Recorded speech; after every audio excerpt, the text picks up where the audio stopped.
Hi and welcome to the Geek Legion of Doom. This is a horror movie review and I'll be having a look at the movie 30 Days of Night. So 30 Days of Night is actually based on a comic book or graphic novel that some people may not be aware. And I have to say, this is probably a bit of a rarity in my opinion because it's one of the sort of few modern vampire films that are actually quite scary.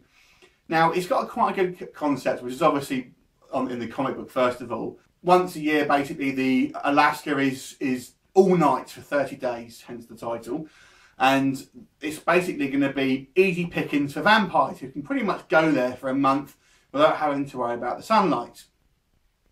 And obviously this sort of town, it's the northernmost sort of city or town in the United States, and it's pretty much cut off. And there's not loads of people there because a lot of people sort of move out the sort of town before this winter hits, but you know, a reasonable amount stay.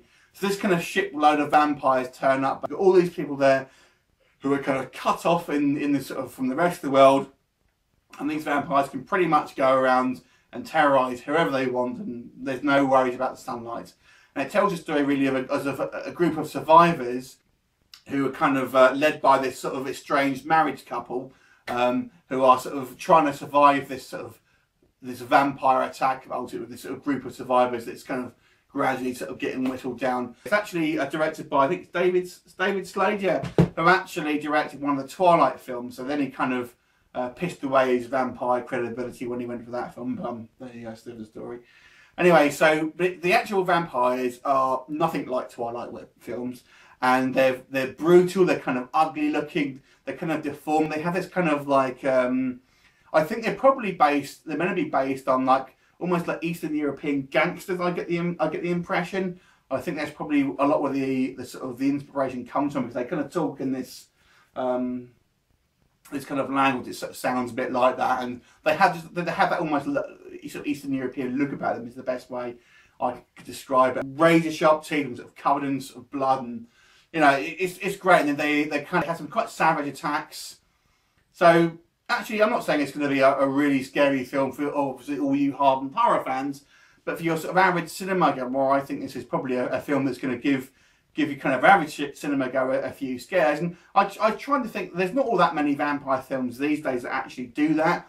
I think vampires really have become so watered down. And this isn't just Twilight, but they have become so watered down that they're not really a threatening presence anymore. So I was glad to have a film where that was the case.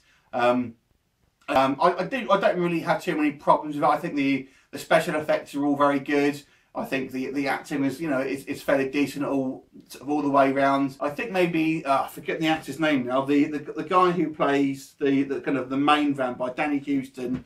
I don't think he was particularly.